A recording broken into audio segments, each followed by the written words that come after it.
સમાચાર રાજકોટથી કે જ્યાં ભાજપ નેતા નીતિન ભારદ્વાજનો બદનક્ષીનો કેસ સુખરામ રાઠવા, શૈલેષ પરમાર અને સીજે ચાવડાએ માફી માંગી છે।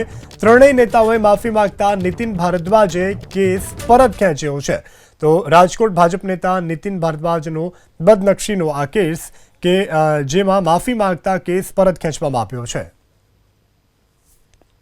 નીતિનભાઈ ભાદરા સાથે પણ ચર્ચાઓ વિચારણાઓ થઈ હતી। ત્યારબાદ આજ બંને પક્ષો એક સાથે કોર્ટની અંદર હાજર થયેલા હતા અને બંને પક્ષોએ હસી મળી અને જે કંઈ પરિસ્થિતિ હતી એ પરિસ્થિતિને ધ્યાનમાં લઈને જે ભૂતકાળની અંદર જે ચર્ચાઓ અમારે થઈ ગયેલી અને એ ચર્ચાઓ મુજબ આજ નીતિનભાઈએ મોટું મન રાખી અને પોતાનો કેસ પરત ખેંચી લીધો છે અને આજથી આ કેસની અંદર પૂર્ણાવતી કરવામાં આવે। માફીનો પત્ર પણ એમને માનનીય જજ સાહેબને આપ્યો છે અને એને આપણી વાત સ્વીકારી કે એની પાસે કોઈ આધાર નથી, પુરાવા નથી, માત્ર રાજકીય આક્ષેપો સિવાય કશું નહોતું।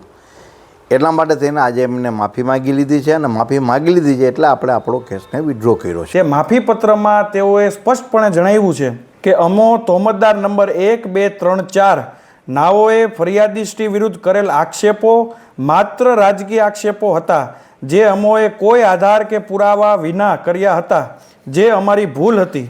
અમારા આવા આક્ષેપોથી આ કામના ફરિયાદીશ્રીની બદનક્ષી થયેલ છે, જે બદલ અમો આ કામના ફરિયાદીશ્રીની બિનશરતી માફી માંગીએ છીએ।